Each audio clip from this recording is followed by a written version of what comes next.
ग्रामीण पत्रकार संघ महिला मंच कंचन मुर्केचा सस्नेह नमस्कार। आयुष्य म्हणजे सकाळ, आयुष्य म्हणजे संध्याकाळ, आयुष्य म्हणजे तुम्ही आणि आयुष्य म्हणजे मी। आणि या आयुष्यासोबतच चालतो तो प्रत्येकाचा आपापला धर्म। धर्म म्हणजे काय, धर्माची परिभाषा काय, हे फार समजून घेण्याचा विषय तर आहेच, परंतु फार गूढ रहस्यमयी आहे।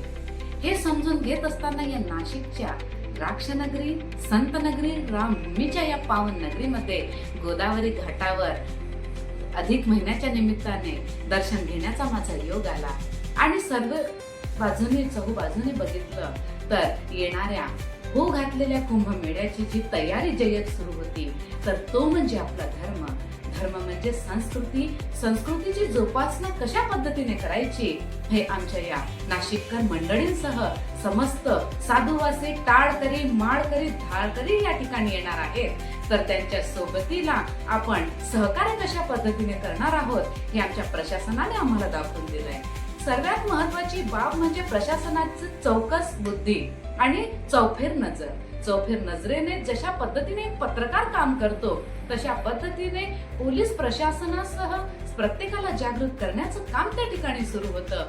आणि संस्कृतीच्या या मुद्द्यावर बोलत असताना या दोन्ही गोष्टी हातात हात घालून चालत असतात, परंतु हातात हात घेऊन चालत असताना तुमची माझी प्रत्येकाची जबाबदारी, प्रत्येकाची विकास कामं करण्याची शैली ही वेगवेगळी असते। म्हणून माझा पत्रकार बांधव प्रत्येक ठिकाणी धडपडतोय, प्रत्येक ठिकाणी कान्याकोपऱ्याच्या बातम्या तर आणतोच, परंतु ऊन वारा कशाचीही तमा न बाळगता आमचे अनिल दादा शिंदे सर या ठिकाणी आमच्या कशा पद्धतीने कार्य करता येईल यासाठी कायम धडपडत राहतात। ना भूत ना भविष्य याचं तर आम्हाला माहित नाही, परंतु साहित्य आणि लेखणीच्या बळावर धर्म आणि संस्कृतीचा जागर त्यांनी सुरू केला आहे।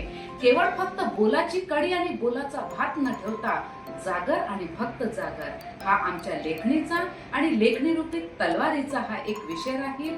आणि या विषयातून प्रत्येक खेड्यात पाड्यातून म्हणजे मंडळी या ठिकाणी येतात आणि साधू संत येती घरा तोची आमचा दिवाळी दसरा। हा दिवाळी दसरा कुंभमेळ्याच्या निमित्ताने होणार आहे। तर या तमाम समस्त मंडळींना माझ्या शुभेच्छांसह सर्वप्रथम तुम्ही तुमचं कार्य करत राहा। आमच्या शुभेच्छा आणि आमची लेखणी, आमच्या शिंदे सरांची लेखणी YouTube चॅनल धर्मक्रांती कायम आपल्या सोबतीला राहील। हीच माझी तुम्हा सर्वांना मंडळींना शब्दांनी का होईना ही माझी भेट आहे। धन्यवाद।